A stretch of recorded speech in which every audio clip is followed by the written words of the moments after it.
Bonjour, aujourd'hui, j'ai la chance de recevoir un ami à moi, Jean-François Laverne, qui est directeur général et entraîneur-chef des Flames de Gatineau au Junior 3A. Salut mon Jeff, comment tu vas? Salut Charlie, ça va très bien. Cool, hey, merci beaucoup. Tu es ma première invitée, je suis super content, je suis excité, j'en parle, j'en chair de poule. Ah, tant mieux, Colin. C'est sûr que tu aurais peut-être pu avoir Michel Terrien ou Dominique Ducharme, Claude Julien, mais là, tu sais, t'as moi. Je pense que c'est une bonne façon de starter ça. Ouais, je suis plus stressé d'en recevoir un chum que des vedettes ou des anciennes vedettes, peu importe. C'est parce Hey, qu'on connaît trop d'affaires sur toi, c'est pour ça. c'est pour ça, je veux pas, ouais, je veux de même. J'ai, J'aimerais ça, toi, tu as un double chapeau aux Flames de Gatineau. J'aimerais ça que tu me parles de ta gestion de DG, ta gestion d'équipe, comment tu prépares tes équipes à court, moyen et long terme, puis quel type de joueur que tu cibles pour bâtir toute cette équipe-là. All right, je pense que comme DG, cette partie-là, c'est il y a beaucoup de planification dans tout ça. Ça paraît pas. Tu regardes l'équipe comme telle qui se bâtit puis qui performe sur la glace, mais tu ne penses pas que des fois, il y a 4, 5 ans derrière tout ça, derrière tout ce cheminement-là.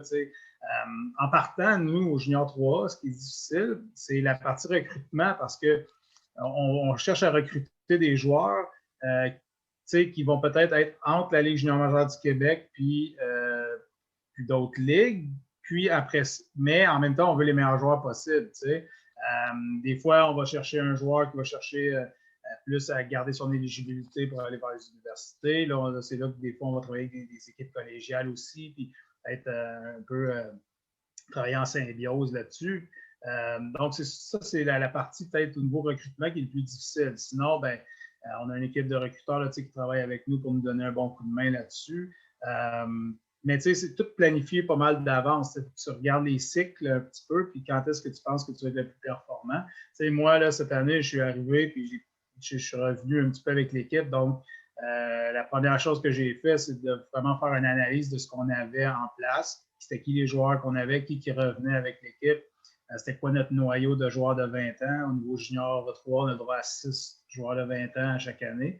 Donc, de savoir là, dans tes 19 ans de l'année précédente qui va rester, qui ne restera pas, faire une bonne analyse. Par la suite, c'est d'avoir un bon ratio, si tu veux, de plus jeunes joueurs qui vont gravir les échelons dans ton équipe, là, qui vont être capables d'aller chercher plus de glace éventuellement. Fait que, dans le fond, moi, de la façon que j'ai voulu bâtir ça, premièrement, tout ce qu'on a voulu faire, c'est d'aller chercher des bons individus, puis des gars, surtout des gars qui avaient le vouloir d'aller ailleurs, d'avoir un joueur qui est passager puis qui veut venir plus finir sa carrière junior, si tu veux, chez nous, c'était pas nécessairement une option. Nous autres, ce qu'on voulait, c'est vraiment avoir des gars qui ont le will là, d'aller soit d'aller jouer universitaire, soit pour les plus jeunes, d'aller jouer dans Q, ou sinon, de viser peut-être d'aller dans le professionnel ou universitaire là, à la fin du parcours. Fait que dans le fond, nous autres, c'est un peu là-dessus qu'on a mis l'emphase quand on a voulu bâtir notre équipe,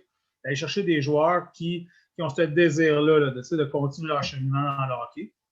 Ça, c'était notre critère numéro 1. Critère numéro 2, c'était à travers tout ça de trouver les meilleurs individus possibles. On va avoir des gars qui, que c'est des bons individus, mais en même temps qui ont à cœur le cheminement aussi de leur coéquipier, leur cheminement à eux, mais le cheminement de leur coéquipier. Si on veut bâtir une équipe qui est remplie de joueurs qui va aller jouer, mettons, notre tiers de l'équipe va jouer universitaire, l'autre tiers va jouer en pro, puis l'autre tiers est plus jeune, puis il va jouer dans Q. Il faut que tout ça, si tu veux, la façon que tu bâtis ça, puis la structure que tu mets alentour de ça, c'est d'avoir des 23, 25 joueurs qui vont travailler dans le même bateau, mais qui ne s'en vont pas nécessairement à la même place. C'était un petit peu ça le plus gros défi, si tu veux.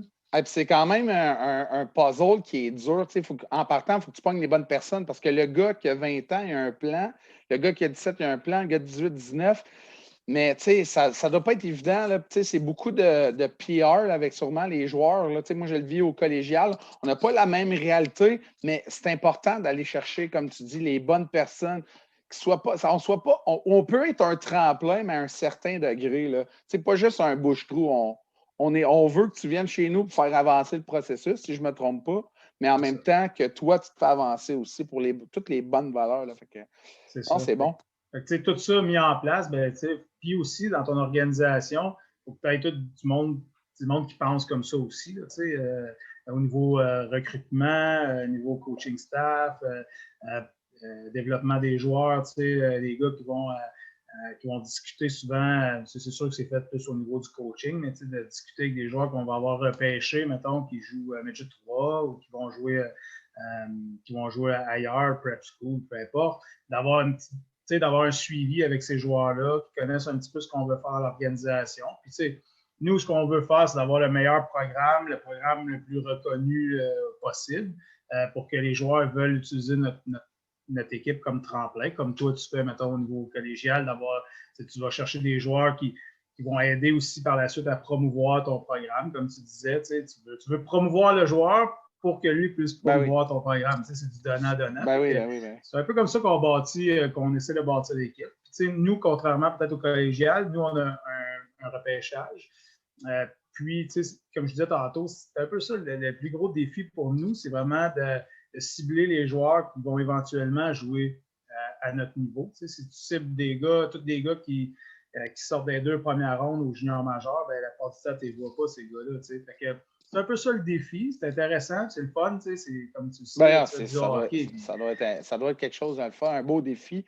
Mais parlons-en un peu de l'aspect repêchage, choix de repêchage. Est-ce que, nous autres, là, j'ai changé ma mentalité. Là. Chez nous, avant, j'avais beaucoup de joueurs de l'extérieur. Là, c'est pas mal des gars de notre région. Quand je dis notre région, c'est Laval, Montréal, Laurentides, Lanaudière. Est-ce que vous avez la même mentalité chez vous? Ben, c'est sûr et certain que les gars locaux, pour nous autres, c'est important. On veut bâtir, on veut donner l'opportunité surtout aux joueurs locaux, parce que c'est une opportunité quand même que tu as de jouer à ce niveau-là, autant collégial que junior 3, que junior majeur. C'est une opportunité que tu as. C'est une opportunité d'avoir la chance puis surtout de concilier études et hockey en même temps aussi dans des bons programmes. C'est important. C'est une opportunité. Pour le joueur local, d'avoir cette opportunité-là, c'est important. Puis pour nous aussi, d'avoir des joueurs locaux aussi. On s'entend que les joueurs locaux amènent quand même beaucoup de gens dans l'aréna aussi. Ben, pas cette année, mais en général, en temps normal. C'est sûr qu'on va chercher à cibler nos joueurs, les meilleurs joueurs locaux possibles. Ensuite de ça, ben, on a un petit peu la mentalité que s'il y a un joueur, à un moment donné, si tu bâtis ton équipe seulement qu'avec des joueurs locaux, puis que tu manques un petit peu tu manques peut-être un peu de talent, pas que tu manques du talent dans ta région, mais que tu manques de talent dans les joueurs que tu étais capable d'amener chez vous, ben, il faut quand même ouvrir nos horizons. Nous autres, on a ciblé vraiment comme notre région en premier lieu. Ensuite de ça, ben, on ouvre nos portes, si tu veux, à des jeunes qui viennent d'ailleurs. Cette année, pour te donner un exemple, on a 5 joueurs amérindiens qui font partie de notre équipe, qui viennent d'un peu partout. Il y en a qui viennent de la région plus de Val-d'Or, puis le nord, dans ce coin-là. On a un joueur, Jacob Flamand, qui vient de Manoine, qui est près de Joliette. On avait un joueur qui venait de Bécomo, sur la Betsami. Je vais me faire chicaner parce que je n'ai pas le terme exact, mais donc on a amené ces gars-là avec nous qui nous amenaient une culture complètement différente, c'était vraiment un plus pour notre équipe d'avoir ces gars-là. L'instinct familial, la partie famille pour ces gars, c'est super important de les avoir dans une équipe quand tu veux former. Tu sais comment dire une équipe de hockey, c'est former une famille. C'est un plus. On a ouvert nos horizons par rapport à ça. On est allé chercher un petit peu plus loin que seulement en Outaouais. C'est sûr que ça nous donne, ça complique un petit peu la tâche aussi. On a besoin des pensions pour ces gars-là, pour l'école. On n'a pas des conseillers pédagogiques qui sont là à temps plein. C'est surtout le fait que, comme toi, tu es associé à un collège, donc c'est facile, tu as toutes les ressources du collège pour t'aider. Parce que nous, nos joueurs, ils sont dans 5 écoles différentes. Donc, j'ai des gars qui sont à l'université d'Ottawa, d'autres à l'Université du Québec en Outaouais. J'ai des gars qui sont au Cégep de l'Outaouais. J'ai des gars qui sont au Collège Héritage en anglais. J'ai des gars qui sont à une école secondaire en anglais. D'autres gars qui sont à une école francophone en France, des secondaires en français. C'est quand même beaucoup de dossiers là, différents. Là. C'est 5 portes différentes qui est quand même, ça doit être pas toujours évident à gérer. Puis tu veux sûrement donner le plus possible de ressources à tes gars, là, c'est sûr, certain, parce que s'ils viennent chez vous, ils ont confiance en vous. Là. Excuse-moi. C'est ça, on cherche à les aider dans leur cheminement scolaire aussi. Mais comme je te dis, on vise vraiment d'aller chercher les meilleurs joueurs locaux possibles dans notre organisation parce qu'on veut donner cette opportunité-là. Puis par la suite, on regarde aussi dans les autres régions là, pour amener des gars chez nous. Puis aussi, ce qui est le fun, c'est que le hockey est différent partout au Québec, partout au Canada. Si tu veux, il y a certaines mentalités différentes. Si tu vas en Ontario, le hockey ne joue pas nécessairement tout le temps de la même manière. Si tu vas dans l'Atlantique, si tu t'en vas à BC, même dans certains cas, il y a des joueurs américains là, qui peuvent se greffer à notre équipe.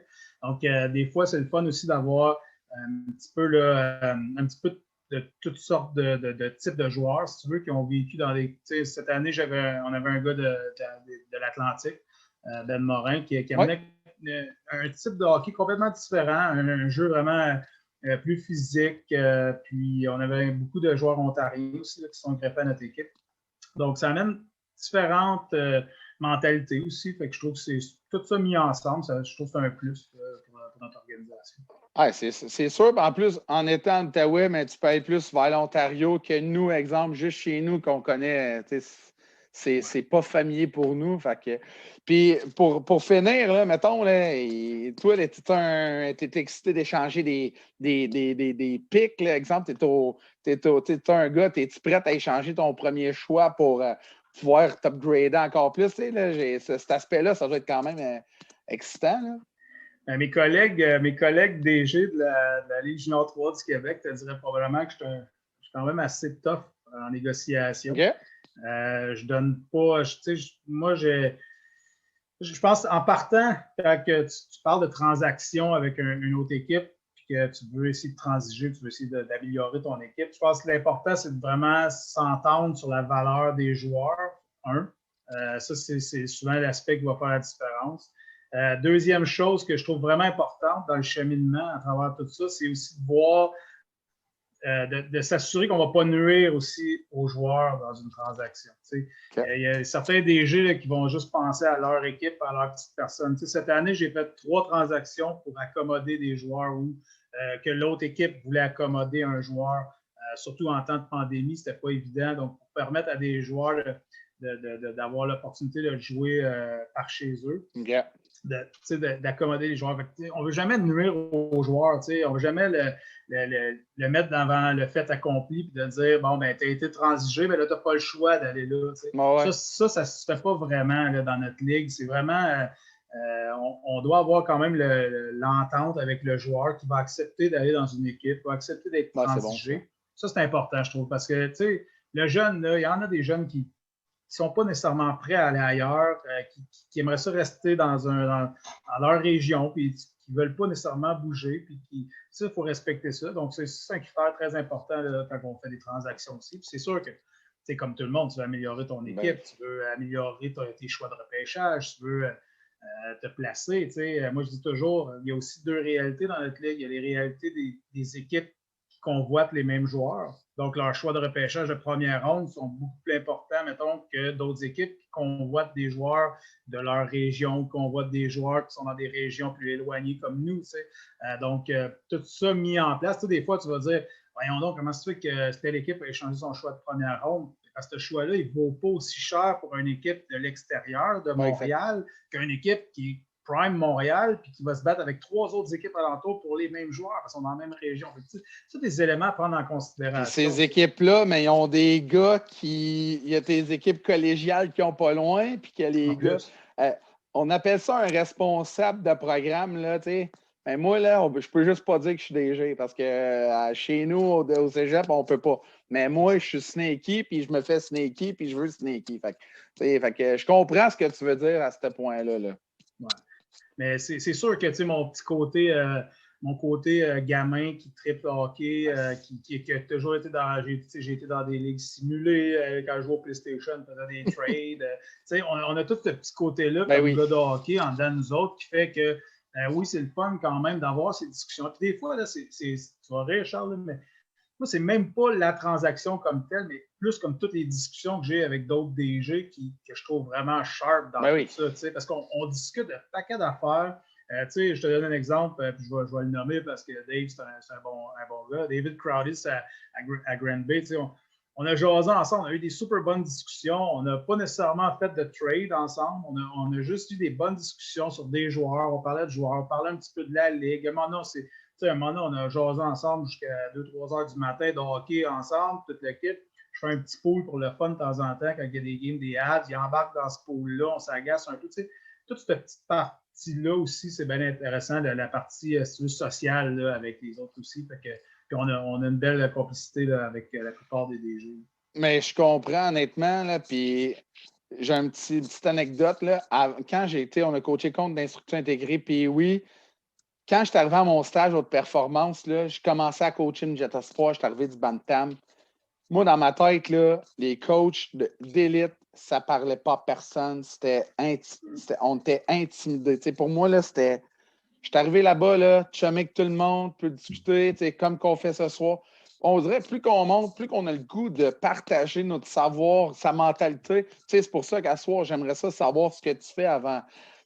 Pour moi, c'est important. Puis toi, c'est sûr que tu aimes ça parler avec d'autres mondes de hockey. Puis c'est ce que je trouve plate dans les petites catégories. On dirait qu'on est tout le temps en train de se cacher. Je ne sais pas si tu es d'accord avec moi, mais après, quand tu montes en haut, c'est comme hey, viens, je vais te montrer mon playbook. Ça ne veut pas dire que je te montre ton playbook et tu vas me battre tout le temps. Sur la bout de ligne, c'est. Tu commences à le réaliser quand tu réalises que il n'y a pas une grosse différence entre les systèmes de jeu, les gars. Il n'y a pas une grosse. C'est vraiment la façon que tu vas travailler day-to-day avec tes joueurs qui va faire qu'éventuellement, tu vas performer. Je pourrais en revenir tantôt dans ce que tu voulais qu'on parle aussi. Mais tu as raison. Plus tu avances là-dedans, plus tu te rends compte que c'est une confrérie. Puis, c'est fou. Moi, des fois, le monde me dit, souvent, comme tu dis, c'est du monde du hockey mineur, ils me demandent ouais, tu es en compétition avec telle équipe, tu es en compétition avec tel coach, puis ci, puis ça. Je ne suis pas en compétition avec personne. Moi, je coach les Flames de Gatineau. Je suis en compétition avec toutes les autres équipes que je vais affronter pendant la saison. Puis une fois que la game est finie, ben, Dave Rochon, le coach à Valleyfield, c'est un super bon chum. On se jase souvent. Puis quand la game est finie, on se jase après la game, on se texte. Une fois que c'est fini, c'est fini. C'est sûr que des fois, il y a des coachs avec qui ça moins bien. Ça arrive. On les salue d'ailleurs. On n'aimera pas de nom. On n'est pas en compétition avec. Puis surtout quand ils parlent de différents niveaux. On est en compétition avec les collégiales, on est en compétition avec les preps, on est en compétition avec telle équipe. En compétition, moi là, mon point de vue là-dessus, c'est m'offrir le meilleur programme que je peux aux joueurs. Puis, à partir de là, le joueur, c'est lui qui décide de ce qu'il va aller jouer. Là. Puis, moi, je sais qu'est-ce que je suis capable de donner dans mon programme. Je sais l'exposure que je suis capable de donner aux joueurs. Je sais l'expérience, le background que j'ai. Je sais que je suis capable de donner ça aux joueurs. Après ça, là, écoute, je ne suis pas en compétition avec personne d'autre. Moi, je fais les choses à ma manière. Puis, l'autre coach fait les choses à sa manière. Toi, tu fais les choses à ta manière. On n'est pas en compétition. Là. Puis, justement, comme tu dis, l'entraide là-dedans. Là, moi, j'ai coaché avec les équipes Québec. Puis Dan Jacob, il était un des coachs l'année que j'étais allé avec le moins de 16 ans. J'ai jamais. Ce gars-là aurait pu être hautain avec moi. Là, il coachait plus haut que moi. Puis, non, tout le long, là, il était là, puis il partageait son savoir, puis il partageait son expérience, puis il m'amenait des idées. Man, j'ai trippé bien raide. Puis c'est cette journée-là, en gros, que j'ai décidé que j'allais toujours comme aider les autres coachs. J'allais toujours répondre aux autres coachs quand ils me parlent, quand ils viennent m'aborder. Même s'ils viennent de me battre, des fois, je ne suis pas content. C'est pas grave, je vais toujours être là pour discuter. C'est ces gars-là qui te mettent du fil à retordre, mais ils t'améliorent sans le vouloir. Ouais, ils te challenge. Ils te challenge. Mais je vais ouvrir une parenthèse avant de passer au prochain sujet.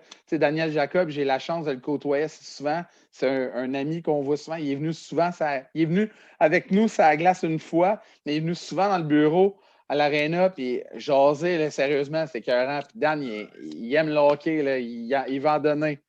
Fait que c'est pour ça qu'on fait un peu ça, parce qu'on voit les autres le faire, puis nous aussi, on a le goût de le faire. Ouais. Bon, là, tu enlèves ton chapeau de DG. Je veux tu mettes ton chapeau de coach. Moi, je veux savoir l'importance de ta préparation d'avant-match. Là. Autant comme avec tes joueurs que toi, ton staff. Comment tu prépares ça? Là? Je suis quand même assez curieux de voir. Là. Oui, pas trop. Ben, regarde, tu sais, des fois, j'entendais souvent dire, tu sais, il y a des choses que tu ne peux pas contrôler. Tu sais, il y a quelqu'un qui, tu sais, souvent, on va dire ça aux joueurs, tu sais, parce que les joueurs, des fois, ils se mettent de la pression, puis ils perdent confiance parce que, justement, tu sais, ils essaient de tout contrôler, puis on leur dit souvent ça, cette phrase-là. Tu ne peux pas tout contrôler, focus sur qu'est-ce que tu peux contrôler, puis blablabla. Souvent, tu dis ça à un joueur quand tu viens de le bencher, en temps normal, mais, on est honnête. Comme coach, c'est l'inverse. Tu essaies d'être capable de prévoir l'imprévisible. Et ça fait toute partie de la préparation. Puis moi, je dis tout le temps, comme coach, pourquoi que je m'évalue comme étant un bon coach? Il y a deux aspects là-dedans. C'est que je suis organisé, puis je m'assure que mes joueurs le soient aussi. Puis la deuxième chose, c'est que au détriment de dire que je connais tout dans le hockey et que j'ai le knowledge d'un gars NHL, mais moi, j'aime mieux mettre l'emphase à créer des bonnes habitudes à la place. Je dis tout le temps, moi, un joueur dans son développement, pour moi, il y a 50% qui est ce qu'on va y enseigner, ce qu'on va travailler avec, ce qu'on va mettre sur place avec lui, un bon plan avec lui pour son développement, toute la quête. Puis l'autre 50%, pour moi, ben, c'est lui qui doit s'en occuper. Puis de la façon que je peux l'aider là-dedans, c'est en créant des bonnes habitudes, en m'assurant qu'il y a des bonnes éthiques de travail, en m'assurant que je n'ai pas besoin de dire le soir, va au gym. Je n'ai pas besoin de dire de bien manger, parce qu'on a tous créé ces bonnes habitudes-là au départ. Je trouve souvent que c'est laissé de côté un peu. Puis j'essaie de me démarquer un petit peu comme coach là-dedans, en essayant de créer des bonnes habitudes. Je disais tout le temps à mes joueurs dans le hockey mineur, Bantam, Midget, je leur disais tout le temps, il y a un gars en ce moment, ailleurs dans le monde, souvent, moi je disais, un gars à Moose Jaw, parce que je trouvais ça drôle de ça. Il y a un gars à Moose Jaw en ce moment, là, que toi, tu t'en vas chez vous, tu vas te ramasser une patate frite en chemin, là, et il y a un gars à Moose Jaw en ce moment qui est en train de courir dans les marches d'escalier de l'aréna parce qu'il veut passer en avant de toi. Fait que, toi, jusqu'à quel point tu veux être bon, jusqu'à quel point tu veux devenir meilleur. Fait que je disais tout ça à nos joueurs, puis je ne les forçais pas à faire de l'extra. Je ne les forçais pas à aller courir. Et je leur disais tout le temps ça. Pour m'assurer qu'ils allaient créer des bonnes habitudes, je leur disais tout le temps ça. Il y en a un en ce moment qui le fait. En ce moment, là, jusqu'à quel point tu veux être meilleur, jusqu'à quel point tu veux être le meilleur. Fait que j'aborde tout le temps un peu ma préparation de même. Puis, JF, on va se le dire, là, tu dis ça, c'est drôle, mais tu lances un hostile message. Puis, il est mieux de parler à la patate que... Ben là, j'ai commencé ça, je coachais Bantam 3. Je coachais, c'est l'année qu'on a gagné le championnat provincial, Bantam 3. Je coachais Benoît Olivier. Oui, c'est ça que j'allais te demander cette année-là. Ouais. Xavier Simoneau, puis j'ai quand même beaucoup de punch, une bonne équipe, tout ça. Puis c'était mes deux premiers, c'est que tu étais tout le temps en train de faire de l'extra. Avec eux autres, puis même des fois, Ben Grou me disait, tabarnak, t'es écœurant, est-ce que vous attendez mon gars, moi, parce qu'il est en train de courir dans les marches. Lui, il voulait aller manger sa patate. Ouais, peut-être. Fait que j'ai commencé ça là. J'ai toujours gardé cette mentalité-là de vouloir créer des bonnes habitudes. Puis, ça dépend toujours du will du joueur, à quel point il veut le faire, à quel point il veut devenir meilleur. Fait que ça y appartient. Mais toi, tu lui donnes les pistes de solutions. Rapidement, je prépare, pour revenir un peu à ma... J'ai dérogé, mais pour revenir à ma préparation, ben, c'est ça. J'essaie de m'assurer que je vais être capable de contrôler tout ce que je peux contrôler, tout ce que je suis capable de prévoir avec nos joueurs, on va le faire. Fait que dans le fond, comment que ça commence, mettons, même avant les pratiques aussi, on le fait comme ça, mais mettons une semaine d'entraînement chez nous, ben, c'est sûr et certain qu'on sait contre qui on joue le vendredi et le dimanche, parce qu'on va préparer en conséquence, rendu au niveau collégial, junior, tu n'as pas vraiment le choix, il faut que tu t'adaptes. Donc, c'est sûr et certain que dans la semaine, on va avoir des séances vidéo qui vont être relatives à l'équipe contre qui on va jouer. Donc, un peu de pre-scouting, à savoir comment que l'équipe adverse joue pour se préparer.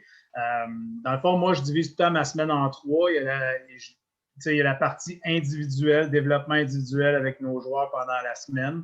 Donc, on va mettre l'emphase vraiment sur leur développement individuel. On va travailler des choses dans leur plan de développement pour améliorer les skills, améliorer les aptitudes de travail, améliorer les prises de décision sur la glace, ainsi de suite. Ensuite de ça, la deuxième partie, la façon que j'approche ça, c'est vraiment par rapport à nous, comment qu'on joue la game, notre game plan à nous, comment qu'on veut jouer, comment qu'on veut jouer en relance, on veut jouer vite, on veut bouger le puck rapidement, on ne veut pas niaiser avec la puck, tu ne vas pas un D2D en arrière du net si c'est open en avant, on s'en va vers le nord. C'est des principes ça, qu'on amène, une philosophie qu'on amène dans notre équipe. Fait que la deuxième partie, c'est vraiment tout ce qui est relié à notre système, à notre façon de jouer, à notre wheel, comment on veut jouer la game. Okay. Puis la troisième partie, qui est vraiment par rapport à l'équipe adverse, que je vais la plupart du temps pratiquer plus vers la fin de la semaine. Parce que je ne veux pas qu'on mette l'emphase juste sur l'équipe adverse, je veux qu'on mette l'emphase sur notre équipe. Puis vers la fin de la semaine aussi parce que ça va être frais en mémoire par rapport au match qu'on va jouer aussi pendant la fin de semaine. Et ça, c'est un peu au niveau de la semaine de pratique. De toute façon, on voit les choses. On va faire du vidéo aussi avant les entraînements. Si on parle de développement individuel, ce que j'aime, c'est filmer des entraînements. On va filmer le joueur. Puis, avec la pandémie, on l'a fait beaucoup. Le monde mettait des vidéos, un peu des drills qu'ils faisaient, tout ça. Je vais mettre l'emphase quand même beaucoup là-dessus avec nos joueurs à l'entraînement. On va filmer des entraînements, filmer des drills pour leur montrer vraiment un petit peu où est-ce sont les lacunes, comment on peut les améliorer. Même chose au niveau de l'adversaire. On va voir des vidéos dans la semaine.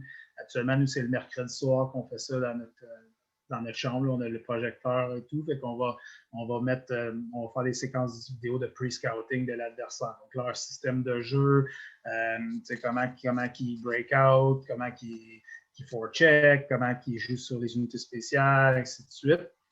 Puis, on va aussi en même temps expliquer un peu comment on va s'ajuster à ça au niveau du vidéo. Puis habituellement, le jeudi en pratique, la pratique du jeudi, c'est pas mal par rapport à l'adversaire. Si, exemple, tu as 2 matchs, là, tu présentes-tu les 2 équipes? Non, habituellement, le samedi, comme nous autres, on a notre ligue, habituellement, le samedi, on ne joue pas de match, c'est School Day qu'ils appellent. Moi, je joue souvent vendredi dimanche, donc nous autres, le samedi, c'est pour l'école.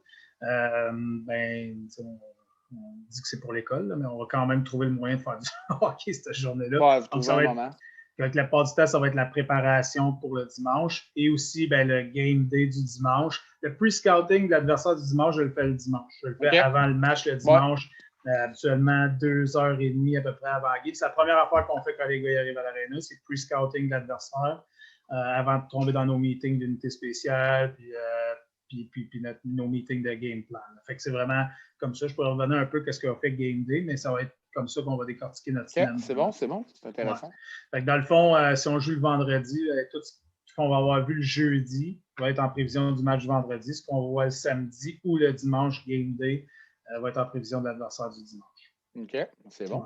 Ouais. C'est un peu de même qu'on découpe notre semaine. On est chanceux, on est quand même sur la glace tous les jours, ou pratiquement tous les jours, là, comparativement à des équipes de hockey mineur. C'est sûr que ça, des fois, là, je me mets à la place du coach de hockey mineur qui nous écoute parler à soir et qui dit « Moi, je vois mes joueurs le lundi, après ça, je les vois le samedi à la game. » Il doit dire « Ouais, qu'est-ce que je fais, moi? » Mais on est chanceux pour ça. Là, puis on a des installations qui nous permettent aussi de le faire. Là, c'est sûr que c'est pas pareil. Je me rappelle les premières fois que j'ai fait du vidéo dans ma carrière de coach, c'était avec deux vidéos. Un vidéo où je mettais la cassette, j'enregistrais ce qui jouait sur le premier vidéo, puis je découpais, puis là, je mettais une autre cassette pour enregistrer ce que j'étais en train de découper comme séquence.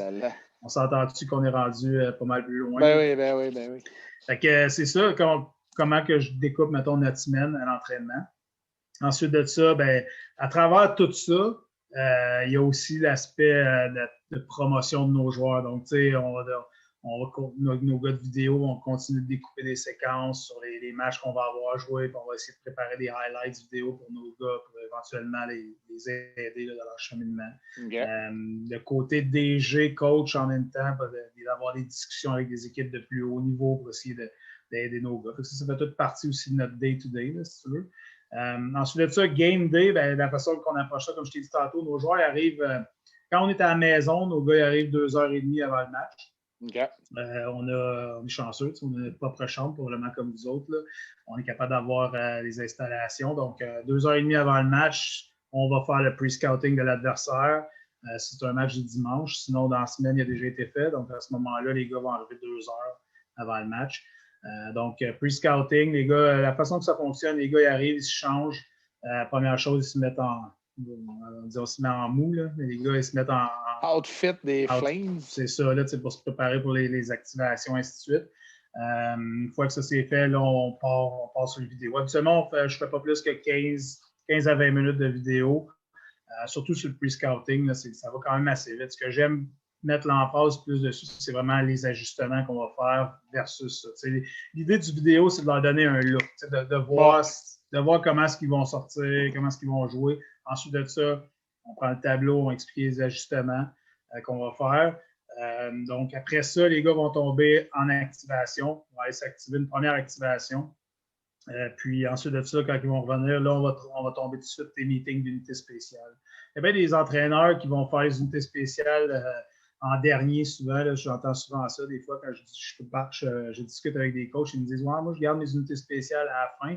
Je faisais ça avant aussi, jusqu'à temps que je vois l'importance que ça a dans le game junior.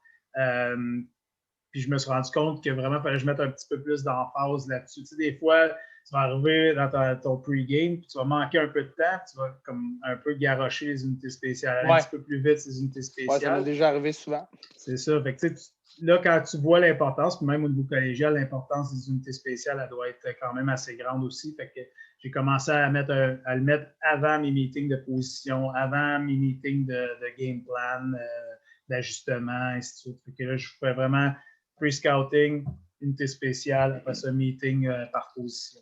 Puis après ça, on finit avec le game plan, où est-ce que maintenant, je fais des game plans de 5-6 minutes, où est-ce qu'on fait juste un recap de ce qu'on va avoir vu, pre-scouting, special team, puis meeting de position.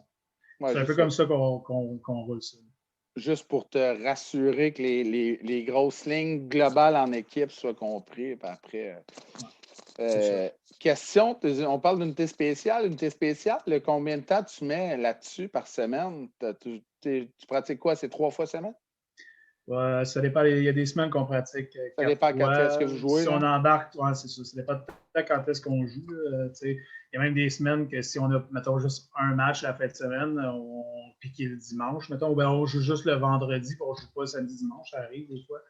À ce moment-là, on va avoir la glace le samedi puis le dimanche, ou on va avoir la glace le samedi ou le dimanche, dépendamment.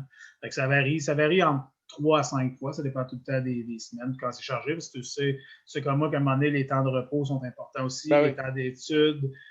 Fait que, il faut jongler tout ça dans notre semaine, dans notre horaire. Fait que ça dépend. Ouais. Fait que unité spéciale, je te dirais que tu vois, nous, on a une pratique qui est pratiquement dédiée aux unités spéciales dans la semaine, plus la vidéo, plus les ajustements d'avant-match. Je te dirais qu'on peut faire des unités spéciales pendant peut-être 3 heures semaine à peu près. Où est-ce qu'on va mettre l'emphase uniquement là-dessus? Quand même, là, honnêtement, là, j'étais peut-être pas porté là-dessus avant. Mais tu sais, je parle d'avant, mettons, il y a 2-3 ans, mais là, depuis une couple d'années, même là, depuis une couple de mois, là, qu'on structure, je suis en train de structurer comment on va faire le déroulement d'avant-match. Puis je suis d'avis avec toi que les unités spéciales, ils peuvent te faire gagner, mais ils peuvent te faire perdre, s'il vous plaît. Là. Ouais, puis je trouve, moi, il y a quelque chose, tu sais, dans le hockey mineur, c'est toujours fait dire, puis probablement que tu vas être d'accord avec moi. Alors, c'est tout à fait dire, tu sais, l'élément collectif, systématique de la game de hockey, il faut que tu fasses attention de ne pas trop en faire, parce que oui, tu as développement individuel, tout ça. Ça, j'achète ça à 100%. Mais moi, j'ai remarqué, avec des équipes que j'ai coachées dans le passé, j'ai toujours remarqué que plus vite je fais comprendre à mes joueurs de la façon qu'on veut jouer, au niveau système, au niveau collectif, plus ils sont performants dans tous les autres aspects de la game. Tu sais, comment tu veux être bon en protection de rondelles, excuse, c'est un super bon exemple. Mais comment tu veux être bon, mettons, à couper des lignes de passe défensivement, à marquer un joueur défensivement, il va aller jouer en piqué, il va être bon en tabarnouche à marquer, il va être bon en maudit à couper des lignes de passe, il va être, tu sais, cet aspect-là de sa game va s'améliorer automatiquement à 5 contre 5 ou individuellement si tu le mets dans une systématique ou dans un collectif où est-ce qu'il doit le faire, tu sais. Puis il doit le faire parce que sinon, il met son équipe dans le trouble s'il ne le fait pas bien, tu sais. Je suis 100% d'accord avec toi. Hein. Tu sais, tu as bien plus d'opportunités de bloquer des shots en piqué, souvent, qu'à 5 contre 5, où est-ce que le jeu se promène un petit peu plus en périphérie, où est-ce qu'il y a des batteurs 1 contre 1 qui sont créés. Le joueur avec la POC a moins de time and space. Là, mais aller dans une situation où le joueur offensif il y a du time and space, le gars en défensive, il n'a pas le choix. À un moment donné, il faut qu'il bloque un shot. Et puis, il y a une nouvelle tendance, là, puis je travaille là-dessus pour une capsule la semaine prochaine. Maintenant, la tendance à 5 dans la zone offensive, une permutation qui se fait, là, sérieusement, là, c'est là que les gars, il faut qu'ils se mettent, même si tu joues man-to-man, à un moment donné, tu te grattes la tête, là. Si tu es dans la ligne, ton bâton, il est là, tu vas couper le jeu. Si tu cours comme un lièvre, oublie ça, t'es mort, là. Fait que c'est là que dans des situations, comme tu dis, là, que c'est hyper important. Que je suis très acheteur à ce que tu dis. Ouais. C'est un peu comme ça c'est un peu comme ça que je prépare, qu'on prépare la gang. Dans tout ça, à travers tout ça, il y a des meetings individuels avec les gars aussi. Savoir, des fois, moi, à un moment donné, là, j'ai dans la structure de l'Intrépide, Yann Bond, qui est un coach adjoint au niveau Magic 3, il me disait tout le temps, il dit, tu sais, les joueurs, là, à chaque fois que tu leur parles, si tu leur parles juste de hockey, puis des erreurs qu'ils font, puis qu'est-ce qu'ils doivent faire dans le game plan, si à chaque fois que tu leur parles de même, oublie ça, ils ne performeront pas pour toi. Il dit, tu sais, de temps en temps, fais juste prendre 2 minutes, leur demander comment est-ce qu'ils vont. Tu sais-tu comment que ton joueur il va? Tu sais-tu comment que ton joueur, comment que sa journée a été? Tu sais-tu comment que sa semaine a été? Tu sais-tu comment que ça se passe à la maison? Il dit, si tu ne sais pas ça de ton joueur, à certains points, tu ne seras pas capable de le faire performer, tu ne seras pas capable de déceler qu'est-ce qu'il faut, puis de la bonne manière, comment bien l'aborder pour qu'il produise tout ça. J'ai commencé à faire ça un petit peu plus. Des fois, je fais des rencontres individuelles, juste savoir un peu comment ça se passe, comment ça va les études, des affaires de même. Je trouve que ça, c'est important d'avoir ces rencontres-là. À cette heure, avec les médias sociaux, c'est pas pire. Les textos, ton texto à ton joueur, tu te demandais hey, comment ça a été aujourd'hui, des affaires de même. Ça, ils sont contents. Là. Ouais. La relation interpersonnelle est vraiment importante, puis je suis 100% d'accord. Moi, comme je te connais comme coach, mais je ne sais pas comment tu gères tes équipes. Je pense que tu es comme moi, on a pas mal la même philosophie, mais la gestion, tu sais, le message, il faut que tu sois one-on-one avec tes joueurs. Un coach-player, c'est important.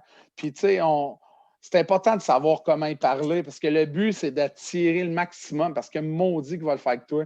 Puis quand il va se sentir, puis depuis que moi, c'est là que j'ai déjà dit, il y a une couple de semaines à un de mes chums, j'ai découvert que, sans dire que je n'aimais pas ça, coacher Pee-Wee, Bantam, mais avoir une relation avec des êtres humains de 17-20 ans, tu sais, que les petits problèmes avec sa blonde, ça va pas bien chez eux, peu importe, mais s'il vient t'en parler, à un moment donné, là, tu vas juste aller dire dans le dos, hey, j'ai besoin de toi à soir, ça va se faire tout seul.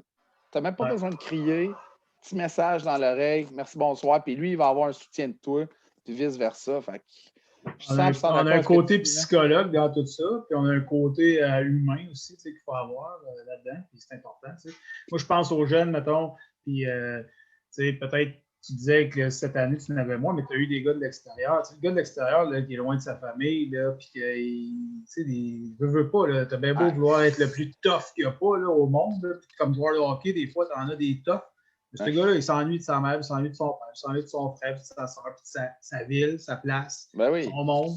Et c'est important, je pense, d'avoir ces suivis-là avec ces gars-là souvent. Puis, fait que ça, j'essaie d'amener ça le plus possible là, dans nos semaines, puis de prendre le temps de le faire. Puis ça fait partie de notre planification. Puis l'autre chose, aussi, depuis tantôt, je parle de ça, de qu'est-ce qu'on fait, puis comment qu'on le fait, puis qu'est-ce que moi je fais, JF Lalonde, l'équipe, mais là-dedans, dans tout ça, là, j'ai un personnel, j'ai un staff incroyable. J'ai des adjoints qui achètent cette philosophie-là. J'ai des adjoints qui mettent le même nombre d'heures que moi, si tu veux, là-dedans, à des salaires minimes. Des gars, puis ils sont là, sont passionnés. Pendant la pandémie, ils embarquaient dans toutes les idées de folie qu'on avait.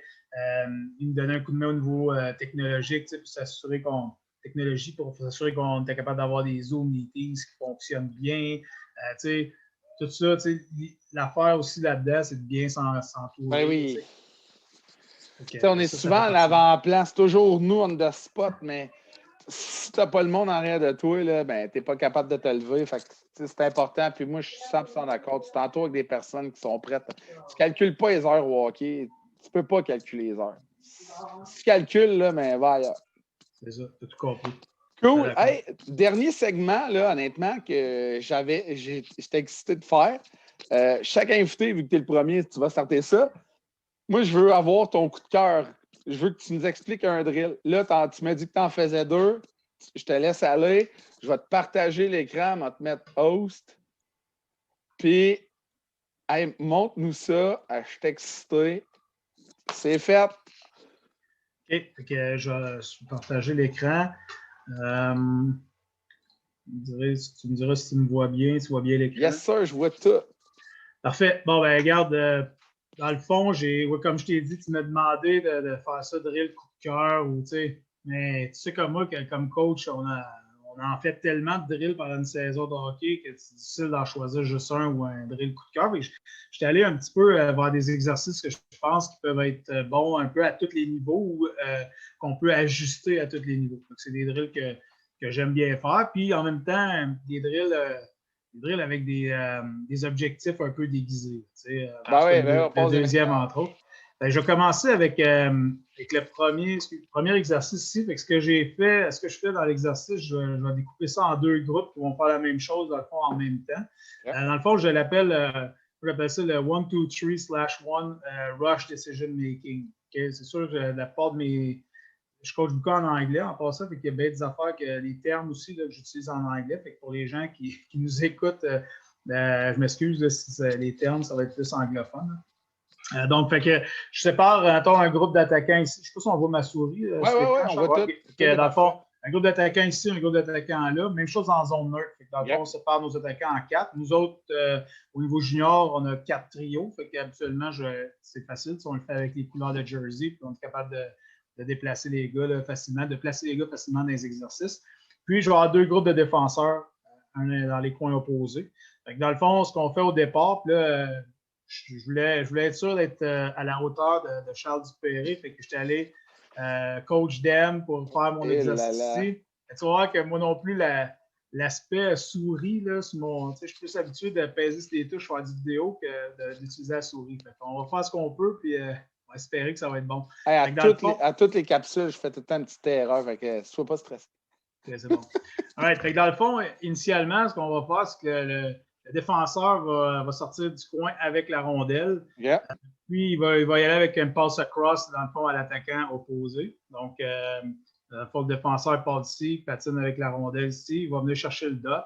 Justement, c'est ça que je vais donner comme point de repère au défenseur. Puis, on a l'attaquant, dans le fond, qui va sortir ici. Qui va venir wide, weak side, pour recevoir la passe du défenseur sur une situation de rush là, en breakout. Fait que j'amène la passe de l'autre côté. Ça se fait les 2 bords en même temps, JF? Oui, ça fait les 2 bords en même temps. Je vais y aller vraiment refocuser sur un côté. Pas tout. C'est pour ça que je pose la question. Mais oui, ça se fait les 2 côtés en même temps. Fait que, pour le bénéfice des gens, on va le faire comme ça ici. Fait que lui va venir s'ouvrir wide, weak side.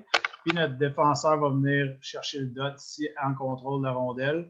Puis il va déménager la passe de l'autre côté, déménager le point d'attaque complètement à l'autre côté. Okay? Donc ça, c'est initialement la première action. Deuxième action, ben là, le gars qui a reçu la rondelle, notre gars weak side, va patiner avec la rondelle jusqu'à la ligne bleue ou jusqu'à la zone neutre. Dans le fond, je donne plus l'indicatif de zone neutre. Puis il va déménager la rondelle au gars qui est en attente en zone neutre. Donc, il va faire... Oups. Ça commence bien. Donc, il va faire sa passe ici. Au joueur ici pour une situation de give and go en zone neutre. Il va juste donner le puck headman de puck, continue, jump sur le rush, créer quelque chose offensivement, c'est d'attirer un joueur outside the box en zone neutre. Il va continuer avec la rondelle ici. Fait que l'autre joueur, lui, il va continuer ici sans rondelle. Il va venir s'ouvrir dans le fond. Puis il va venir recevoir la rondelle sur le give and go. Right? Fait que ça, jusque-là, c'est assez clair. La même chose de l'autre côté. Là, où est-ce que ça tombe en situation de decision making? Moi, ce que j'aime, c'est forcer nos joueurs à prendre des décisions sur la glace et aussi à reconnaître des situations. Quand on arrive au niveau, peu importe le niveau que tu coaches, c'est important pour les jeunes de reconnaître les situations.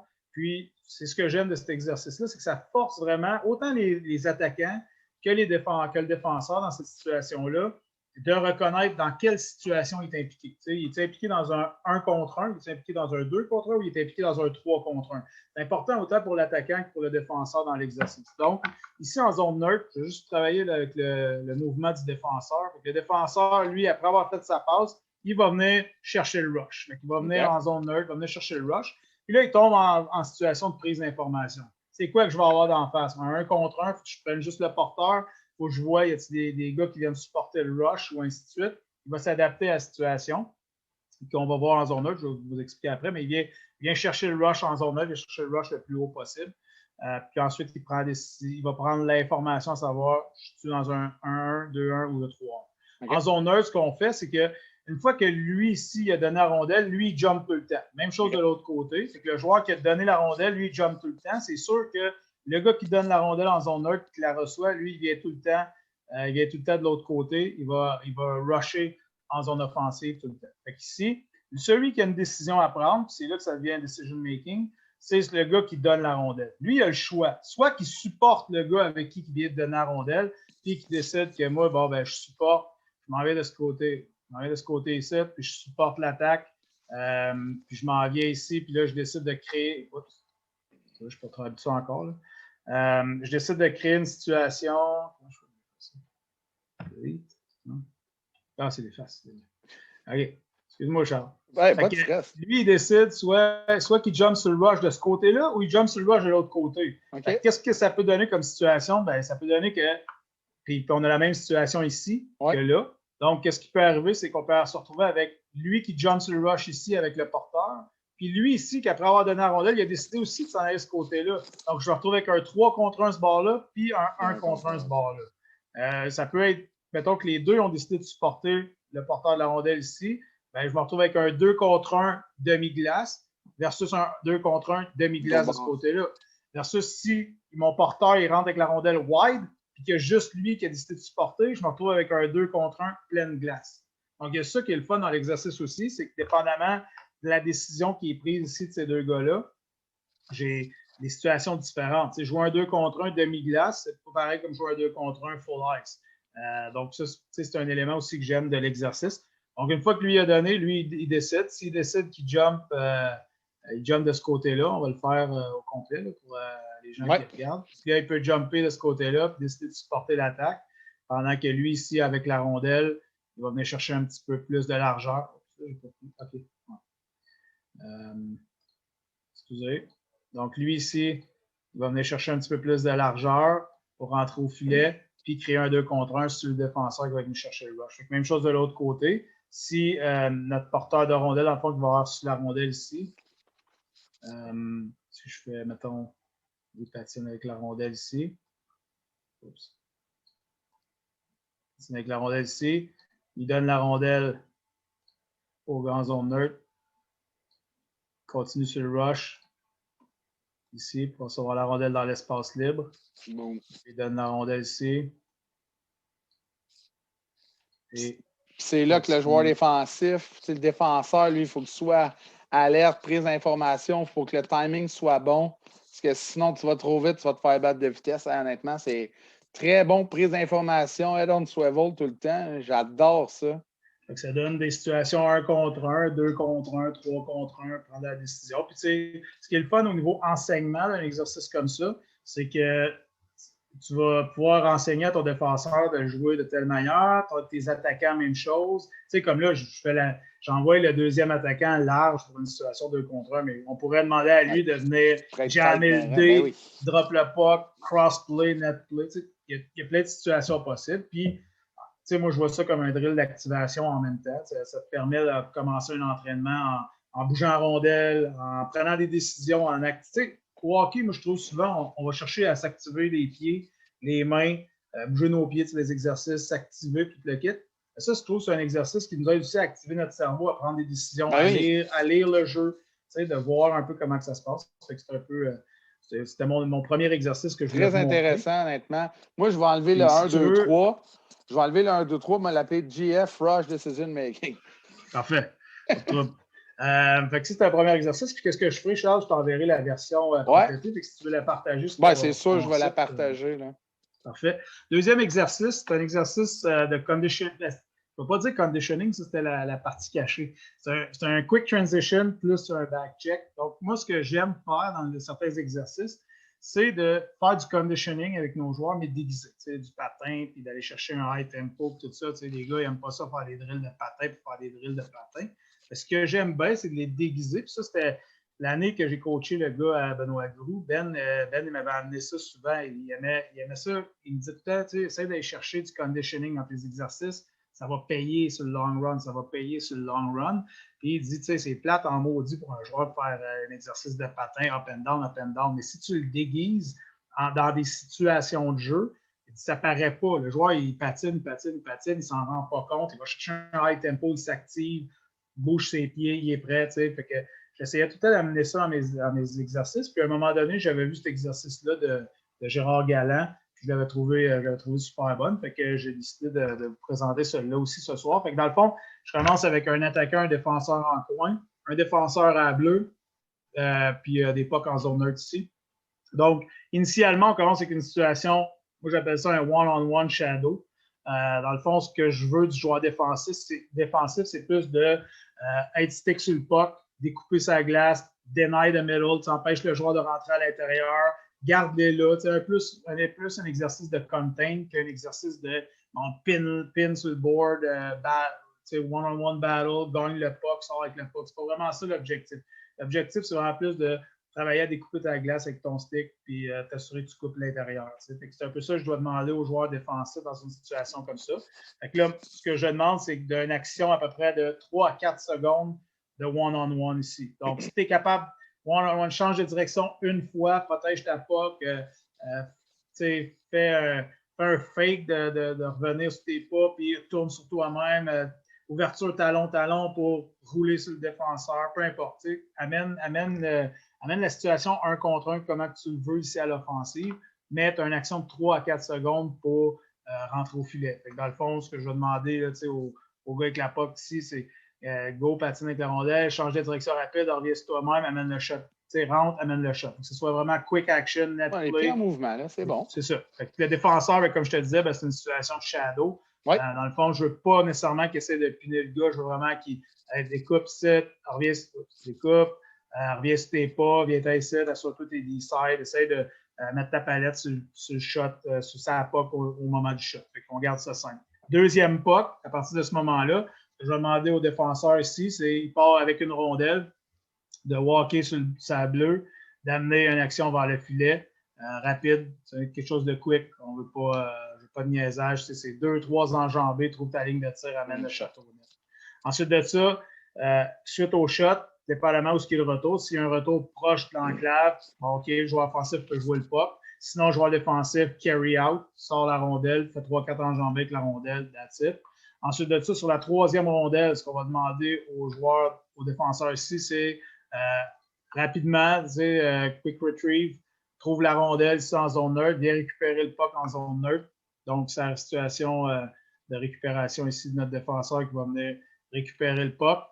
S'assurer de se donner un bon angle pour être capable de donner la rondelle suite à ça à notre attaquant. Donc, on va demander aux deux gars ici, c'est l'attaquant de venir supporter le défenseur en zone neutre, donc quick transition, s'en venir rapidement. Puis là, ce que je vais demander vraiment à notre attaquant, c'est de varier les situations de jeu. Donc, dans un premier temps, on va peut-être demander à notre attaquant de patiner, de venir s'ouvrir sur le mur rapidement ici pour que lui puisse donner la rondelle quick up, rapide, strong side. Tu reçois le puck, tu bouges tes pieds. Défenseur vient gapper. Donc, on demande à notre défenseur ici de partir lui aussi du bas du filet, venir gapper rapidement ici, venir chercher le play ou outside in, dépendamment comment vous voulez voir votre défenseur là, prendre le rush. Puis ici, situation rush 1-1. Dans d'autres situations, on va demander à l'attaquant de venir chercher middle support, dans le fond, de venir supporter dans le centre ici.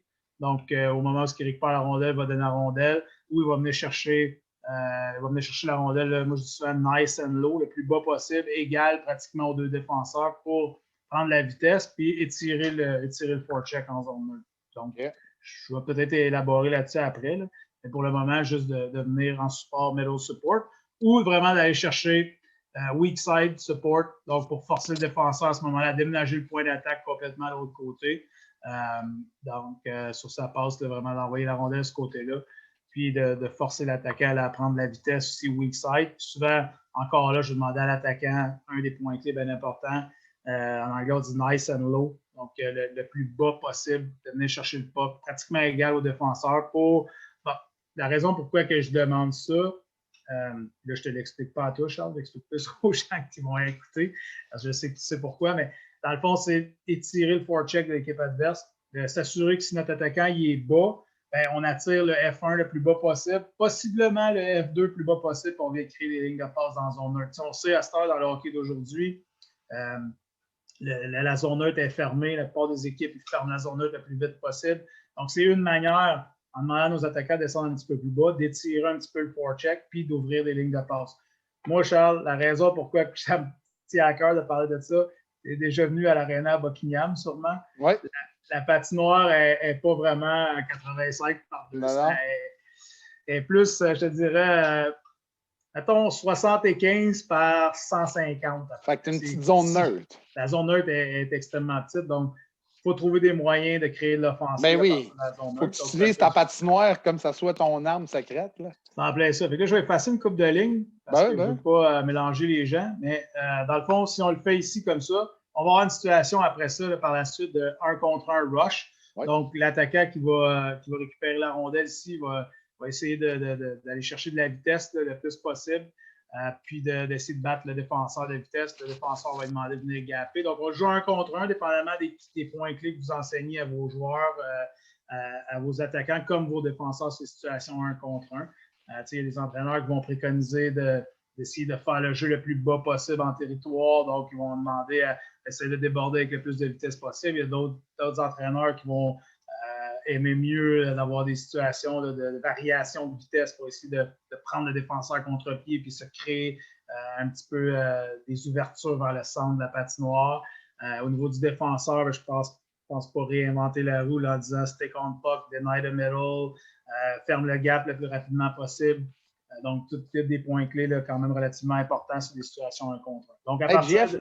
Ouais, excuse-moi, est-ce que tu fais pincher ton défenseur à zone neutre? Est-ce que tu le laisses tricher un peu ou tu veux pas qu'il le fasse? Pincher, tu parles sur ce jeu-là ou en général? Exemple, mettons, je ne sais pas si tu vois, toi, ma souris, sûrement que tu ne la vois pas, là, mais tu sais, le défenseur là, qui vient recevoir le 1 contre 1, est-ce que tu... fermer, tu veux dire ici? Oui, est-ce que tu veux qu'il le ferme? Il peut-tu ou tu as mieux qu'il garde son gap, qu'il soit capable de fermer le centre puis la bande? Je vais donner une réponse plate. Ça va dépendre de l'attaquant, dans le sens que moi, ce que je vais demander au défenseur, c'est d'être stick on puck. S'il est capable de fermer le gap assez rapidement et de stick on puck, couper l'accès au centre, donc deny the middle, vraiment s'assurer qu'il n'y a aucune possibilité de retour au centre, je vais demander de fermer rapidement. Parce qu'il va avoir fait les 2 premières étapes pour moi qui sont nécessaires à fermer le gap et à s'assurer de faire l'espèce d'étouffement là, du joueur offensif en zone neutre. S'il est trop loin et qu'il n'a pas bien gapé au départ, qu'il n'est pas capable d'être palette à palette rapidement avec le joueur, là, je vais demander de bien reconnaître la situation. Là, à ce moment-là, d'être un petit peu de chercher, mettons, à être plus à l'intérieur du point de mise au jeu ou égal au point de mise au jeu, de s'assurer que le jeu va rester outside. C'est un peu de même, je vais demander au défenseur de l'analyser et de prendre sa décision par rapport à la situation. C'est un peu comme ça, mais c'est sûr que moi, je joue sur une petite glace, donc c'est sûr et certain que j'ai beaucoup de situations où mes défenseurs ils peuvent fermer rapidement. Ça, c'est une situation où ils doivent prendre le rush. La plupart du temps, je vais leur demander d'aller s'asseoir directement sur le ligne au départ. Souvent, on n'aura pas tant de situations au rush comme ça. Ça va être vraiment plus le middle support ou le joueur de centre qui va venir supporter, que lui, il va arriver sur le rush. Puis là, à ce moment-là, ça va être la responsabilité des deux. Donc, le changement des deux. C'est ça, l'avantage ou le désavantage si je joue sur une petite glace. Donc, c'est ça. Là, mon exercice, donc, situation one-on-one, quick transition, neutral zone, rush, net play one-on-one, puis je finis ça avec, dépendamment de la situation ici, si ça s'est joué quick au net, je vais demander à l'attaquant, OK, prends le rebound ou prends-les pas, puis je vais finir ça avec une situation de back-check. Donc, bon, l'attaquant sur le jeu offensif ici va back-checker complètement par la suite vers la zone défensive. Puis, ce que j'aime, c'est de varier par rapport à mes jeux. Soit je vais l'amener ici en zone neutre, soit je vais demander de prendre le positionnement défensif, ou je vais peut-être même inclure une situation de rondelle libre en coin où est-ce qu'il doit back-checker, récupérer la situation de rondelle libre, puis relancer l'attaque, peu importe. Fait que ça, je le fais, cet exercice-là, dans une situation comme ça, à 1 contre 1. Je le fais dans une situation à 2 contre 2. Qu'est-ce que ça nous amène sur un 2 contre 2? Ben, c'est que donc, je vais commencer avec une situation arrêtée en coin 2 contre 2. Charles, tu dis comment je peux juste renouveler et avoir un blank page? Oui, tu vas voir dans le coin à droite, là, il y a comme une feuille avec un crayon. C'est ça? Oui, fais OK. Fais OK. Puis parfait. Voilà. Donc, l'autre situation, rapidement, là, si tu me permets, c'est que je vais avoir une situation, mettons, de 2 attaquants qui vont supporter. Tu sais, un attaquant qui va dans le support, défenseur qui va jouer ici, l'autre défenseur va jouer là, puis j'ai un 2 contre 2. Quand on va arriver en zone neutre, un peu le même principe que ça, je vais avoir des rondelles en zone neutre, je vais avoir un défenseur en haut ici. Donc, sur la situation de récupération de rondelles, on va avoir une situation de support au porteur. Donc, là, à ce moment-là, si je prends ça, mon défenseur ici. Donc, mon défenseur, maintenant, après sortir, il va venir récupérer la rondelle. Là, à ce moment-là, je vais avoir mes 2 attaquants. Je vais en avoir un qui va venir s'ouvrir sur le board ici, puis un défenseur qui va venir en support, ou je vais demander à lui, tu sais, descendre nice and low, il est ici, puis lui, à ce moment-là, il peut venir middle support, dépendamment. Tu sais, l'important pour moi, c'est plus le puck support à partir du moment où on a déménagé le point d'attaque. Si, mettons, le défenseur déménage le point d'attaque ici, de l'autre côté, ben là, à ce moment-là, je demande à ce gars de venir supporter. Puis au défenseur ici de s'ajuster et venir gapper de la bonne manière. Comme tu as dit, avec des 2 tantôt, il faut que tu sois autant offense que defense, il faut que tu sois en lecture, c'est important.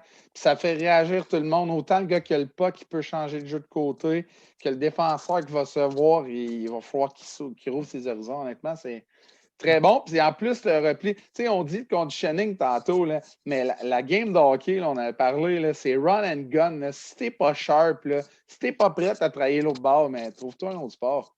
Puis ça, là, les exercices de conditioning demain, comme là, mettons, on vient de le faire, là, mettons que tu le ferais demain matin avec tes joueurs, tu aurais une situation d'à peu près, je te dirais, un 25 secondes. Ah, c'est pas long. Hein? C'est pas long. Tu sais, fallait 2 fois sur le même chiffre. Mettons, fais-les 2 fois de suite pour le fun. Avec tes joueurs, ils ont la langue à terre, ils sont plus capables. Si tu leur demandes d'être à 100 tu sais. Fait que, tu sais, après ça, c'est facile de vendre un chiffre de 45 secondes là, pour tes joueurs. Là. Puis l'autre chose, c'est que tu peux utiliser, moi, ce que j'aime dans les drills de conditioning, c'est que tu peux utiliser n'importe quelle situation de jeu. Tu sais, là, ici, on l'a fait avec un 1 contre 1, regroup, rush one-on-one, back-check. J'ai inclus comme 4 situations de jeu différentes dans le même exercice de conditioning. Tu pourrais bien partir d'un face-off, tire la puck en arrière, net play, back-check, sur le back-check, situation de breakout, tu relances l'attaque de l'autre côté, 3-on-2. Tu sais, comme les exercices de conditioning, ça t'ouvre la porte à n'importe quoi dans le fond, parce que l'objectif initial, ce n'est pas nécessairement ton jeu collectif, ton système, c'est d'aller chercher ce high tempo-là dans ton entraînement. Fait que c'est des bons drills. Moi, j'appelle ça des 2e ou 3e drills de pratique. Là, après que tu as fait tes drills de warm-up, tu amènes un drill de même, tu vas dire de quoi après ça. Puis, l'autre élément que j'aime, c'est que ça sort les joueurs de leur zone de confort pour tout le reste de ta pratique après. Puis, si tu es capable de bien performer dans un entraînement après avoir patiné beaucoup, après aller chercher, après avoir laissé beaucoup d'énergie, ben, quand tu vas arriver en situation de match, voir les fins de match, ben, tu vas être performant selon moi, parce que tu vas être capable, tu vas être habitué de le faire au niveau de l'entraînement. On voit que tu as touché à tout. Tu as vu en bas de zone que tu as des défenseurs qui étaient man-to-man, blade-to-blade, qui étaient prêts à recevoir une attaque dans un espace restreint. Après, tu as un def qui a lancé de la bleue, qui est quand même important qu'un défenseur dans l'entraînement qui place le puck au net. Relance rapide, situation zone neutre. Moi, j'adore ces drills-là. Honnêtement, tu as mis la barre extrêmement haute pour les prochains. Je pense que j'en ferai pas, puis je vais juste te garder toi.